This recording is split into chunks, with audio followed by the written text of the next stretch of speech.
के बाद कोई जिंदा हो सकता है? क्या चिता पर लेटा मुर्दा उठकर खड़ा हो सकता है? सवाल थोड़ा अजीब है, लेकिन यह सवाल उठा राजस्थान के झुंझुनू से। इस वीडियो में स्ट्रेचर पर एक लड़का लेटा हुआ है, जिसे झुंझुनू के बीडीके अस्पताल के डॉक्टर्स ने डेड बताया था और डॉक्टर की तैयार की गई यह पोस्टमार्टम रिपोर्ट है। देखिए, मौत की वजह भी साफ साफ बताई गई है। डॉक्टर ने लिखा है कि मौत की वजह लीवर में दिक्कत रही। इसके बाद ही शव को अंतिम संस्कार के लिए सौंप दिया गया। अंतिम संस्कार की तैयारियां भी हो गई, लेकिन एंड वक्त पर शव में हरकत दिखी, जिसके बाद लोग लड़के को लेकर अस्पताल पहुंचे। 25 साल के मुखबदी रोहिताश की 21 नवंबर को अचानक तबीयत बिगड़ गई थी, जिसके बाद उसे बीडीके अस्पताल लाया गया और जांच के बाद डॉक्टर्स ने उसे डेड बताया। शव को 2 घंटे तक डीप फ्रीजर में रखा गया, जिसके बाद मां सेवा संस्था को शव सौंप दिया गया। जब अंतिम संस्कार के लिए शव को चिता पर लिटाया गया तो उसमें हरकत होने लगी। इसे देख पहले तो लोग डर गए और बाद में उसे अस्पताल लेकर पहुंचे।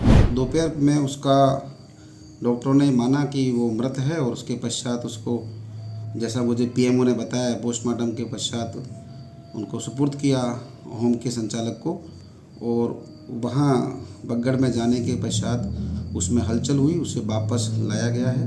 अभी वो अस्पताल में सीसीयू में भर्ती है। इस संबंध में हमने अवगत कराया, मैंने डिप्टी डायरेक्टर को भेजा है और सीएमएचओ को भी कहा है, प्लस तहसीलदार जी मौके पर भेजे हैं और इसकी विस्तृत जांच करवाई जाएगी। जैसे डॉक्टर ने मुर्दा बताया, उसका जिंदा होना सबको चौंका रहा है। अब डॉक्टर्स के सामने चुनौती थी कि ऐसा कैसे हो सकता है। कुछ घंटे इलाज के बाद रोहिताश को जयपुर के सवाई मानसिंह अस्पताल रेफर किया गया। जब रोहिताश को सवाई मानसिंह अस्पताल लाया गया, तब तक उसकी सांसें थम चुकी थी। अब रोहिताश के शव को मोर्चरी में रखा गया। मेडिकल बोर्ड का गठन किया गया और फिर से पोस्टमार्टम किया जाएगा। यहाँ पहुंचा तो वो कंप्लीट, उसका हार्ट बिल्कुल काम नहीं कर रहा था।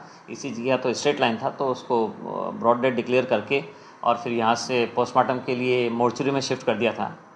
और अभी एक मेडिकल बोर्ड द्वारा, जब भी वहाँ की पुलिस झुंझुनू से और अपने यहाँ से एडमिनिस्ट्रेशन से आएंगे, तो एक मेडिकल बोर्ड के द्वारा उसका पोस्टमार्टम किया जाएगा। उसका जो भी रिपोर्ट है वो। मामले में कार्रवाई करते हुए बीडीके अस्पताल के 3 डॉक्टर्स को सस्पेंड कर दिया गया है और इस केस में आगे की कार्रवाई की जा रही है।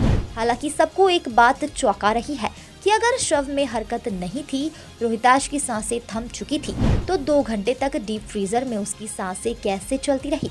हालांकि सवाई मानसिंह अस्पताल के चिकित्सा अधिकारी कहते हैं कि ऐसा खास परिस्थितियों में हो सकता है। तो आजकल एक ये हाइपोथर्मिया करके, जो ब्रेन डेड जिनका हार्ट अरेस्ट हो जाता है और ब्रेन डेड हो जाता है, तो हाइपोथर्मिया एक ऑफिशियल इनका ट्रीटमेंट होता है। तो बहुत रेयर केसेस में कई बार ऐसा होता है कि हार्ट वापस आ जाए, लेकिन निश्चित रूप से पोस्टमार्टम होने के बाद में ऐसी।